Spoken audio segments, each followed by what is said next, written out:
नमस्कार दोस्तों, जैसिंग क्लासेस में आप लोग का स्वागत है। आशा करता हूं आप सभी अच्छे होंगे।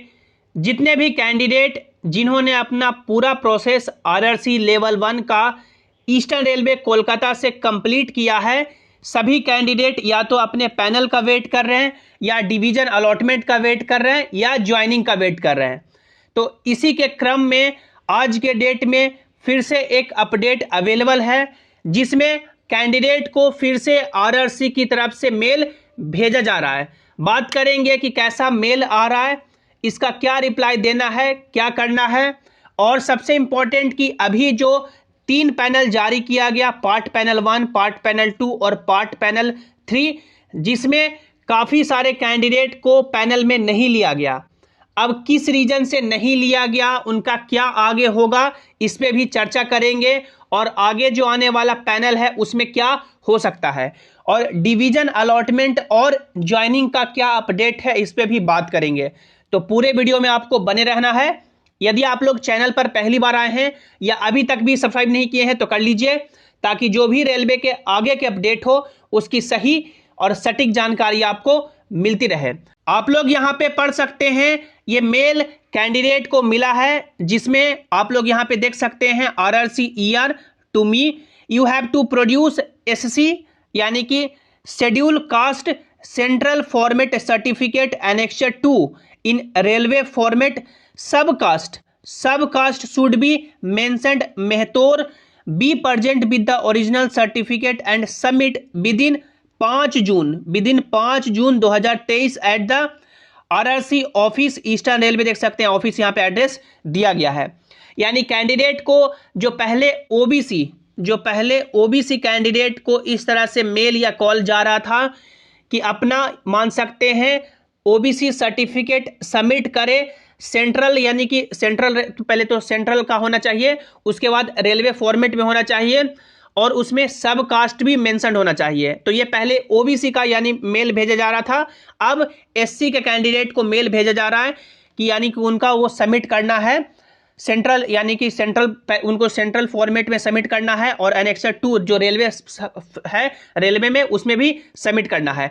तो ये कैंडिडेट को इस तरह से मेल आ रहे हैं कि यदि वो मान सकते हैं, इस तरह का मेल क्यों आता है कि मान लीजिए पहले आप लोगों ने एससी का जो सर्टिफिकेट दिया होगा उसमें सब कास्ट आप लोगों ने मेंशन नहीं किया होगा और एप्लीकेशन फॉर्म में सब कास्ट लिखा होगा, तब यह मांगा जाता है। या मान सकते हैं दोनों जगह में, एक जगह आप लोगों ने लिखा होगा और एक जगह नहीं लिखा है, तब ये फिर से मांगा जा रहा है।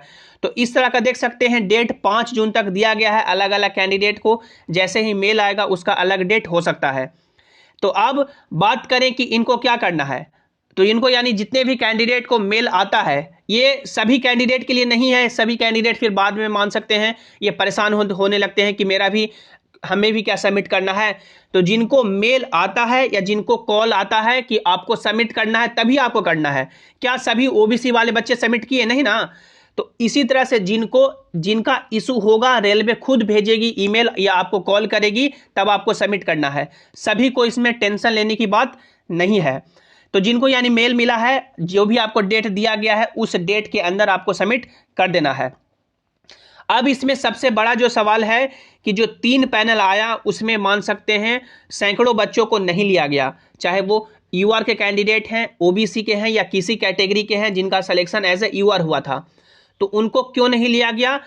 अब इसमें मान सकते हैं 2-3 एक्सप्लेनेशन हो सकता है कि ये जो B2 और C1 वाला जो मामला है कि B2 और C1 का पोस्ट कम रहता है और नंबर यदि कम है तो इनको मे बी पैनल में नहीं लिया जाता है। अब ये मामला होता कैसे, आप लोग समझे।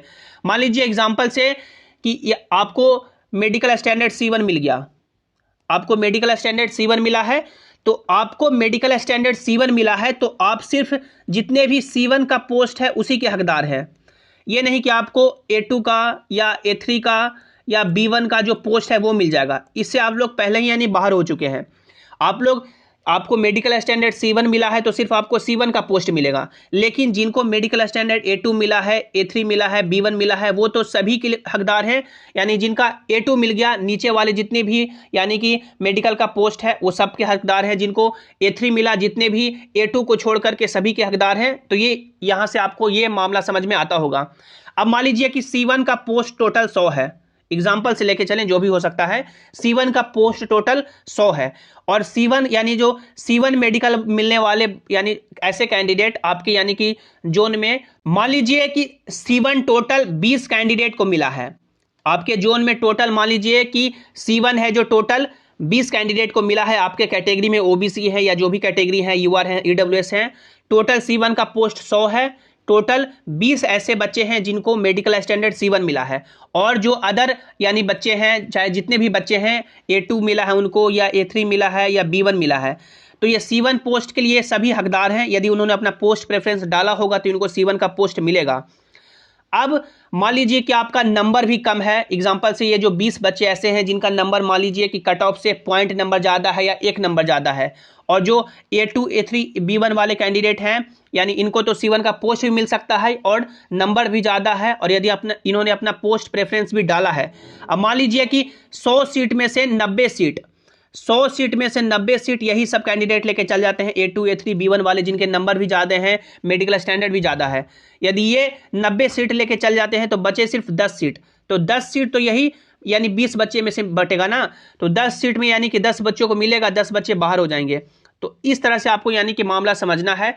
मेडिकल स्टैंडर्ड यदि लो मिलता है और लो मिलने के कारण यदि आपके नंबर भी कम है तो पॉसिबिलिटी कम हो जाती है कि आपको अपने कैटेगरी का जो C1 का है पोस्ट या B2 का है वो मिलेगा, क्योंकि जिनका मेडिकल स्टैंडर्ड हाई है वो ऑलरेडी वो सभी पोस्ट के लिए अपना पोस्ट प्रेफरेंस दिए होंगे, क्योंकि A2 और A3 में थोड़ा हार्ड वर्किंग का पोस्ट है।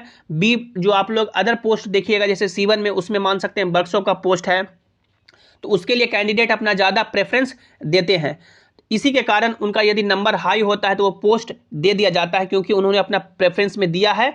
और जिनको C1 मिला होता है उनके लिए पोस्ट कम बच जाता है, और C1 वाले में से भी जो ज़्यादा जिनके नंबर होते हैं उनको C1 का पोस्ट मिलता है, और जिनके नंबर कम होते हैं उनको बाहर कर दिया जाता है। अब जो बाहर हो गए, अब क्या यानी उनका फिर बाद में क्या नंबर आ सकता है, तो डेफिनेटली मान लीजिए कि सभी कैंडिडेट का वहाँ पे पैनल आ गया, यानी पैनल आने के बाद बहुत सारे बच्चे ज्वाइन करेंगे, बहुत सारे बच्चे नहीं ज्वाइन करेंगे।